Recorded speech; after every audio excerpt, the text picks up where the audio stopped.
Hello, my name is Gary Schotten, and I'm so happy to be with you here as a part of Inspiring Better Business. And today we're going to talk about a word that you many times don't think consistent with business talk, but it's humility.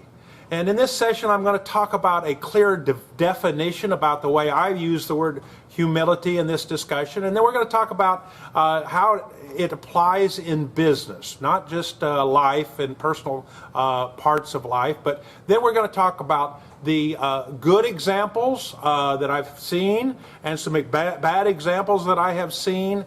And then we're going to wrap up with clear understanding that humility is not in any way, true humility is not a weakness. It's not something that a weak person would be judged to be humble. Well, first of all, as a definition, a lot of people, when you think humble, they're the person that got up for the lady that got on the bus, and I was so humble that I got up and let this older lady take my chair, or I was so humble that I didn't want to take credit for something I've done, and I want to maintain a back position, not being on stage. And that may be true to some degree, but that's not what I'm talking about. I'm talking about somebody that's humble, that's strong, has good, strong opinions, and also that is willing to speak out their opinions at the right time, and yet be humble about it. And what I mean by that is that it's someone that has the willingness and ability to submit. Boy, those things don't really go well with a lot of people's vocabulary. I'm humble and I'm going to submit. And submission is not something that's blind submission that says, hey, they instructed me to jump off this cliff with no net below, and that wouldn't be what we're talking about. Or submission is not obeying an order that's going to hurt you or hurt someone else. We have a standing agreement in our company that no one ever is expected to do something that's unsafe.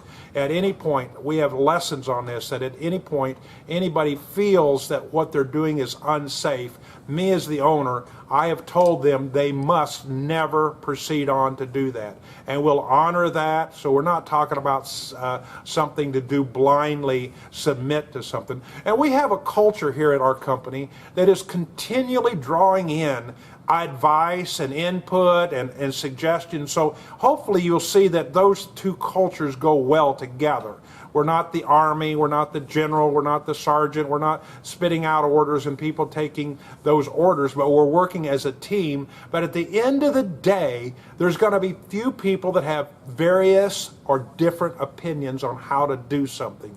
And at that point, someone must be able to step up and take the leadership and take the direction and show the direction in that project without everyone pulling back. And so someone's got to take the leadership, and that probably means someone may need to submit their opinion and prefer that other person. That's what we need as a team.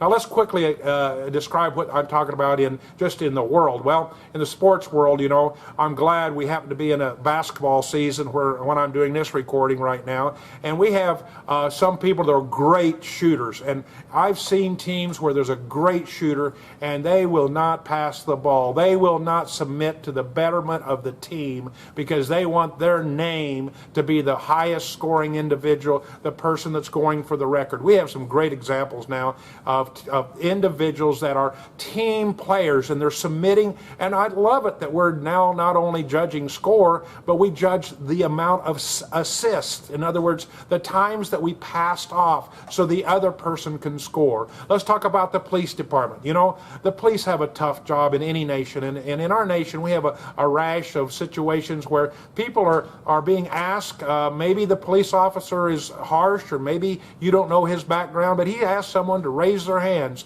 or drop to their knees. At that point, if he's got a gun and he's asking me to do that and he's a policeman, I better submit right then. I know some people that we hear that they're asking for police suicides, and so they purposely don't obey and walk towards a policeman to the point that policeman has to do something, and it's not necessarily good. Well, that's the opposite of submitting.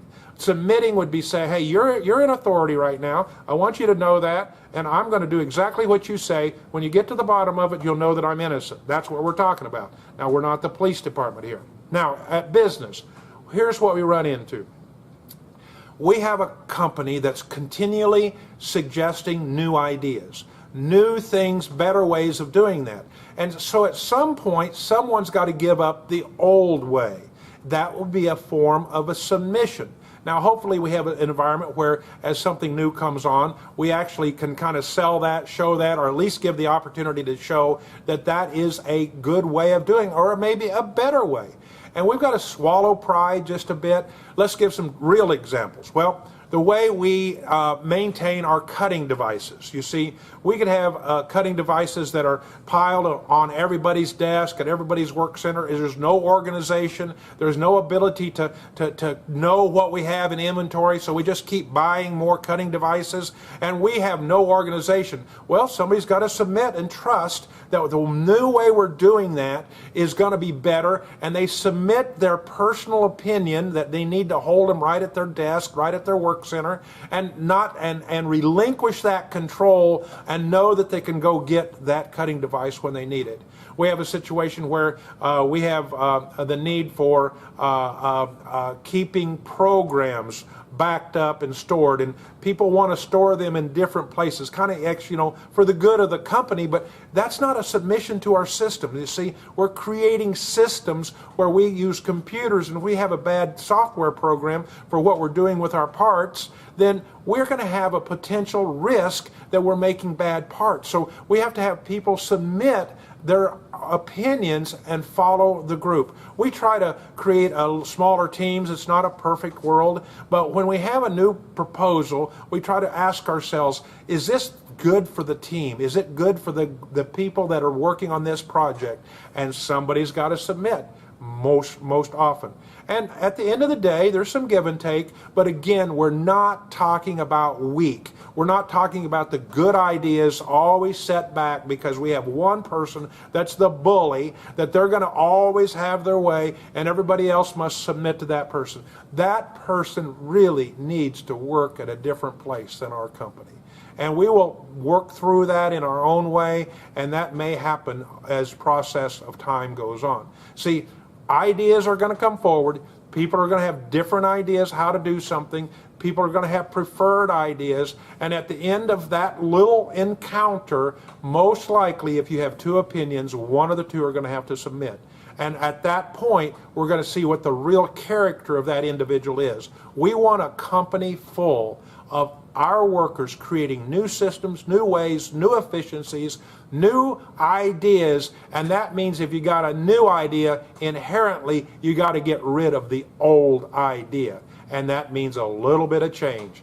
Well, I hope this is helpful to you. Not a word, not a topic that you would normally hear maybe in business, but there's a little slogan that says, let's commit to submit. That goes well with a company that is engulfing and asking people's ideas and input for new things at the same time.